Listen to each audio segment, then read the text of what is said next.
miss us because we missed you. Hello, friends, and welcome back to a brand new episode of The Sports Advocates.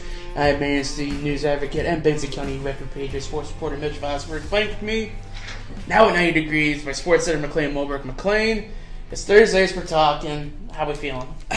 Feeling pretty good, because, it's golf again. It's another Thursday. There's another golf tournament. Yeah, there's golf, there's baseball, there's track. There's a lot of things going on, but let's talk about baseball for a second.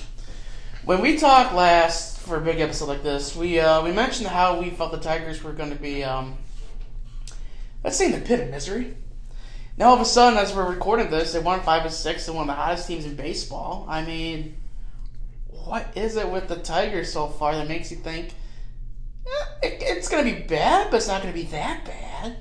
Yeah, so I think the main point with Major League Baseball when you have a bad team, right, is the one thing you want to do is you want to be entertaining, right, Mitch? We're on the precipice of NHL Playoffs ending here in a month or whatever it may be. NBA, that'll be done by June, and then it's like you get this lull, right?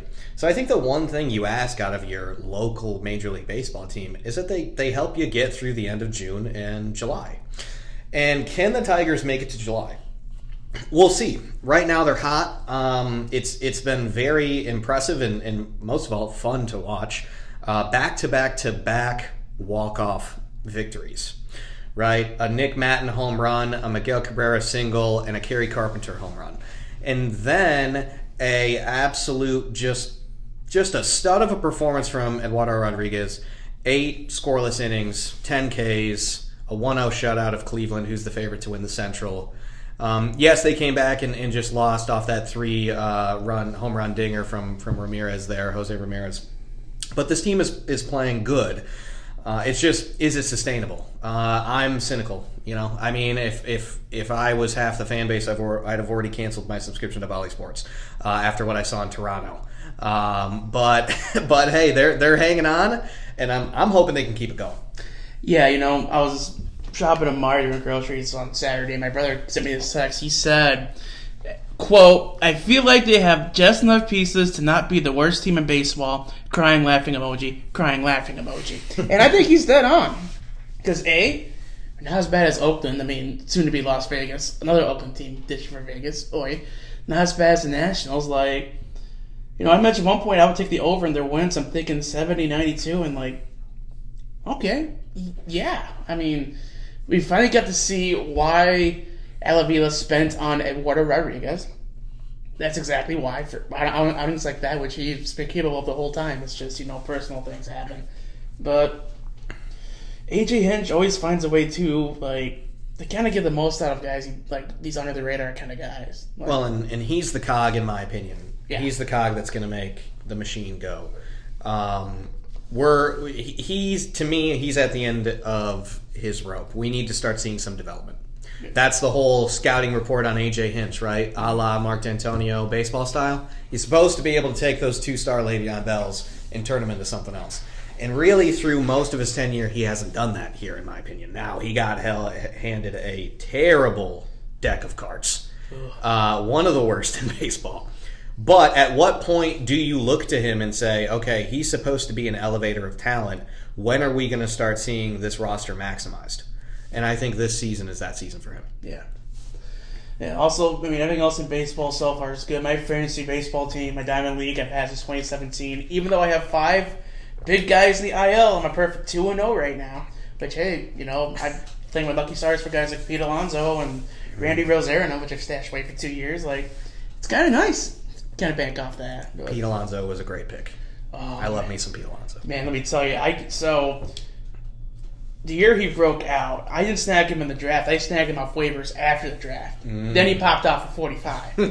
Then he popped off again for 40. Now this year, who knows what he's going to do. So, Pulver Pete's kept been my guy. But since we're talking about... Side note here, since we are talking about baseball, real quick, because it is a Detroit Tigers connection. Mitch, what did you think of the Max Scherzer ejection? With the stickiness on his glove there. He was claiming it was rosin and sweat and not any illegal substance, and he was ejected in the 4th inning yesterday. So I don't know a whole lot about this whole situation because I was working on some stuff here, but what I've read and stuff online, it sounds like the rules kind of like, you can't have rosin or something mixed with it in your glove. But you get rosin sweat, technically that's a no-go. But I get why the Stars are upset, because, you get rosin built up, and, get your fingers inside your glove occasionally. I guess, too, they're out in L.A. Yes. It's not cold like it's up here. It's probably sunshine 75. Yeah. His glove was checked 3 separate times.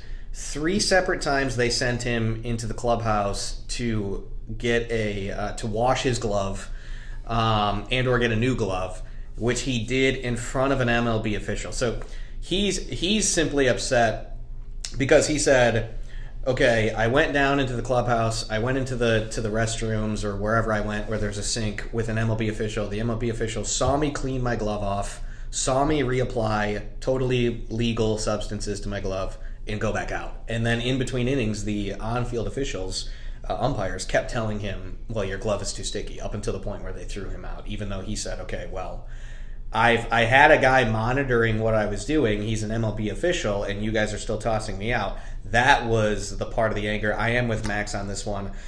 He said he's definitely going to be appealing that automatic 10-game suspension. Yeah, you should. See how it goes. But, we're talking about people hitting balls with bats. I mean, I think that would be a good way to segue into our guest this week, shouldn't it? Yeah, absolutely. Let's do it. All right, let's jump to it right now.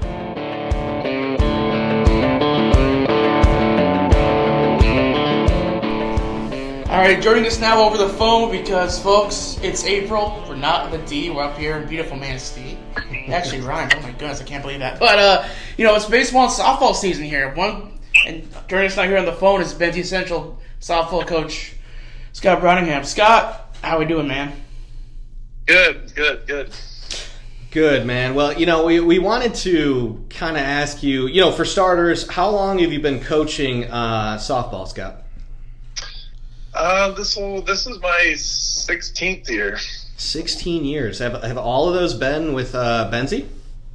Yes. Wow. 16 years at the school there. I first came on with Mark Wassa. He was the varsity coach back in, I can't remember when Mark started. I think it was right around 2000. And then I'd heard that he needed some help with the team, so I had one of the coaches out there she was the basketball coach at the time, asked if I'd be interested, so I was. And then I contacted Mark, and we had a meeting, and all went well, and started helping him. So what was sort of your first go around with the team? Like, who did you find yourself working with the most? What were some of your responsibilities? That first year, Mark kind of turned over the outfield to me. He said he never really, had somebody that could just, take over, a position. So outfield was one of the areas that we needed some help in. So I took over that outfield coach for him. When was the first year you took sole sort of possession of the program, became the head coach? In 2010. 2010. Okay. So 13 years now. Would this be your 13th as the head coach? Correct. Okay. I want to kind of ask you because, there's obviously some subtle differences between, baseball and softball, and I'm just curious from your vantage point what you feel those are and what you enjoy so much about softball in comparison to obviously just baseball, with both of the sports always going on at the same time. Yeah, I mean, obviously I came from a baseball background, and when my kids started playing, I had a daughter that started playing, so we got into softball. But I think the biggest difference I saw, things that I really enjoy about it is the speed of the game. It's a faster paced game, and it's a lot closer. Obviously, the bases are a lot closer than the boys do, but it's just the speed of the game, and I get enjoyment out of teaching the girls the game that I was passionate about, and teaching them at the highest level. Scott Mitch here. Just out of curiosity, I know looking at the roster here, one thing that caught my eye, because I saw her in volleyball season, she had quite a bit of aura around her, was Autumn Wallington. What kind of leader is she for this team this year? She's been tremendous.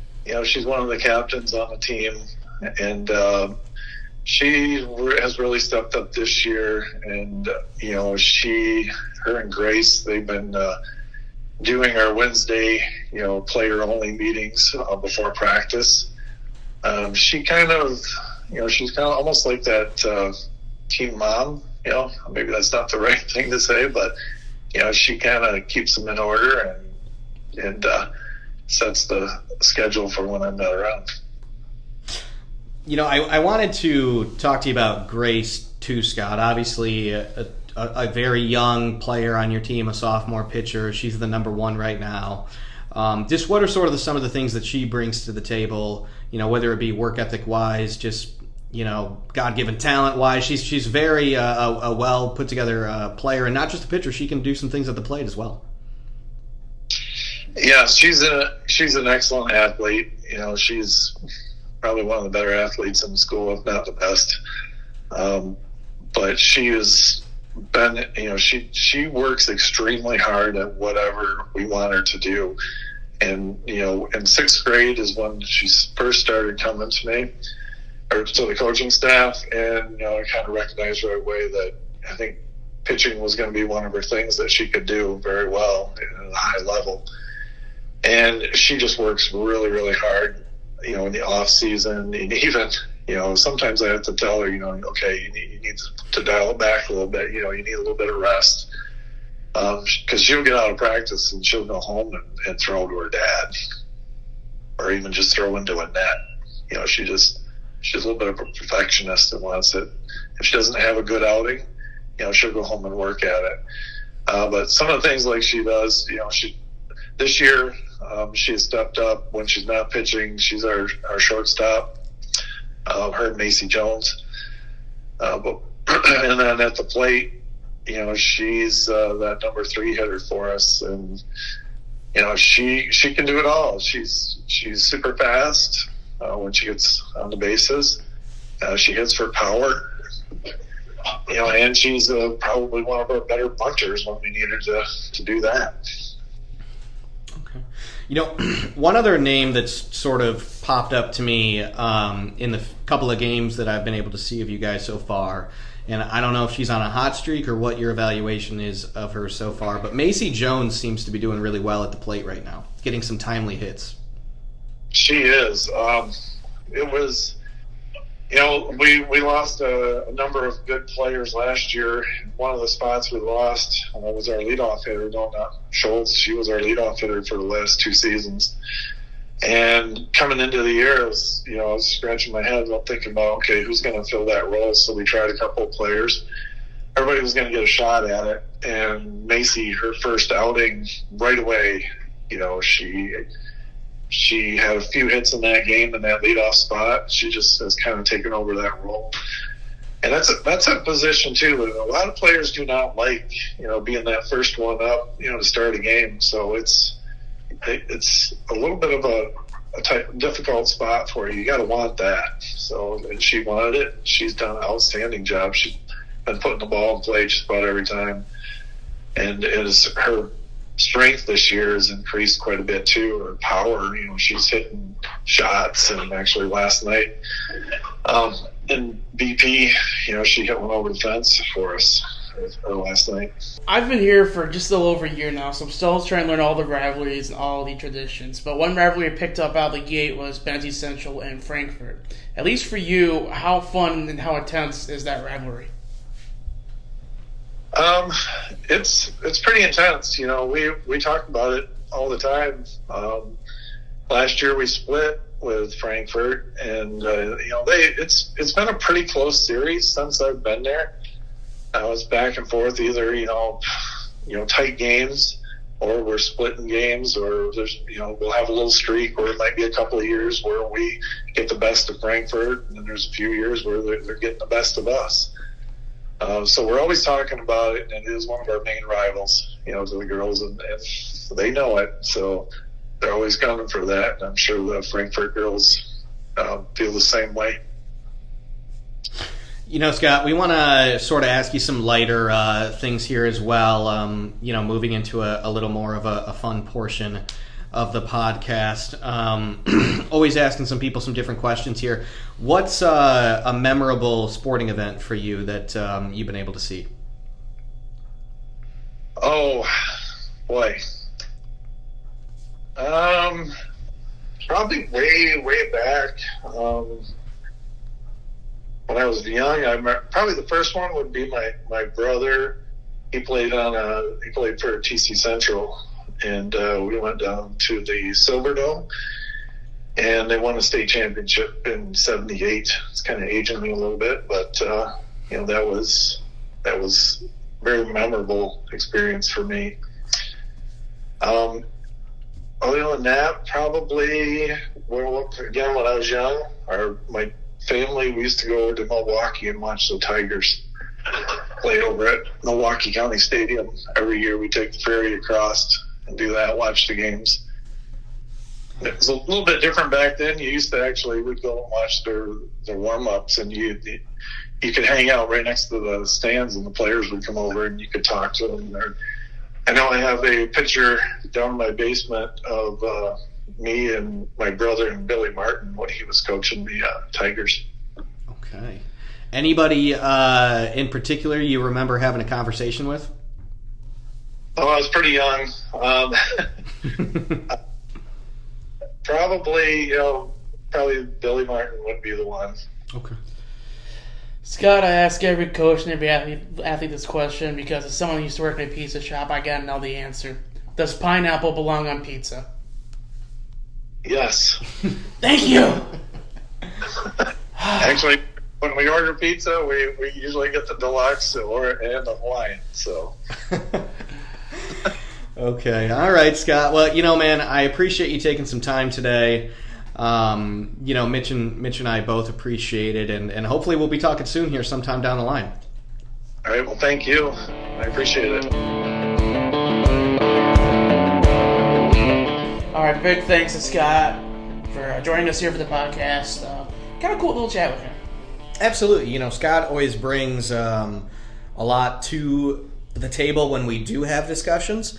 Obviously, I think there are more talkers in our field of coaches. There are less talkers and there are more talkers, and Scott's sort of on that lower end. But when you get him on the phone talking softball and you get him in an interview, very detailed. Right on. So, moving off here to one last thing. Mr. Moberg, I'll give you the floor first as we're talking about people hitting balls with things. So, yeah, my one last thing is just more golf. Golf betting, if you're into that sort of thing, I've become sort of a super nerd with it, totally unexpected.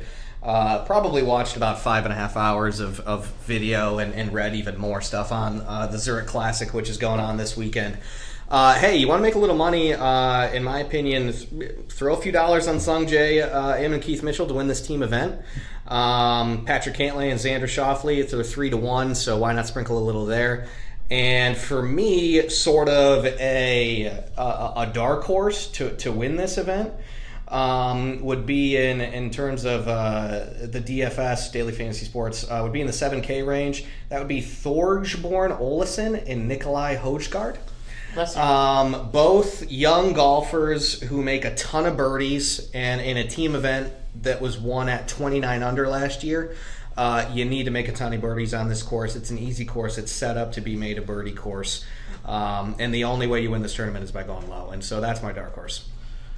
All right. Yeah. I mean, I'm trying to get into golf season too, but I played one round on Easter weekend and then apparently strained the living crap out of my left bicep.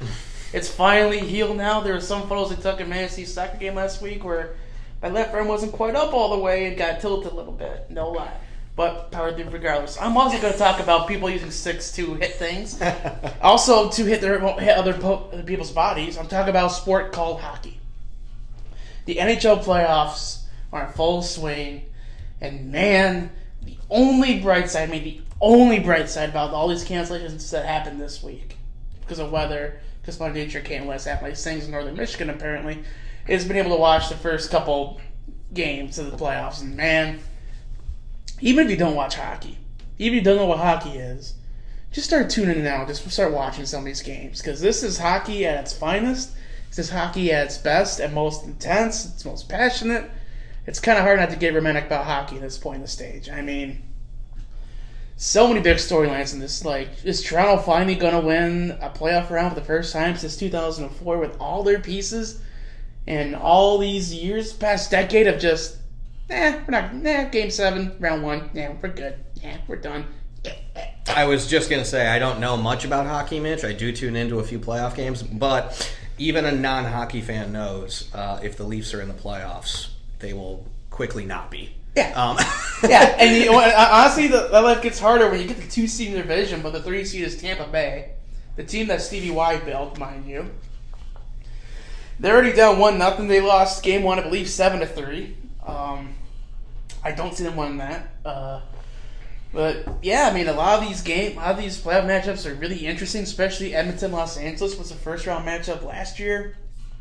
Dallas and Minnesota are 2 really good teams. Boston and Florida. Radko Gudas was just an absolute pest on Brad Marchand last night. It was so fun to watch. Carolina and New York, the Islanders, not the Rangers, it's a really physical series, even though the Islanders' power play is about as effective as me trying to bench press 500 pounds. Not that good.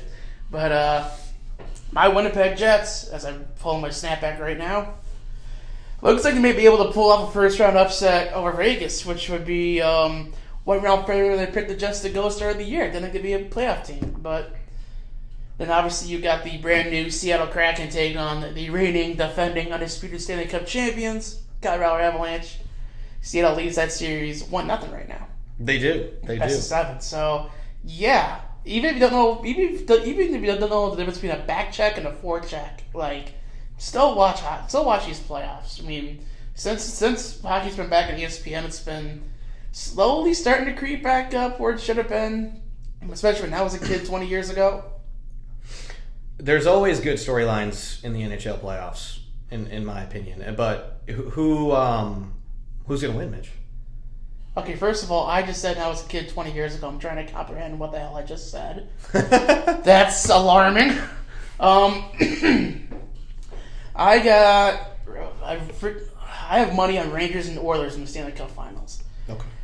McDavid, Draisaitl. If Stuart Skinner gets hot in net, I mean, the West could be won, especially as fast as they play. The fact they're in the conference finals last year just got beat up by Colorado, who was just as fast. But then the East, I like the Rangers.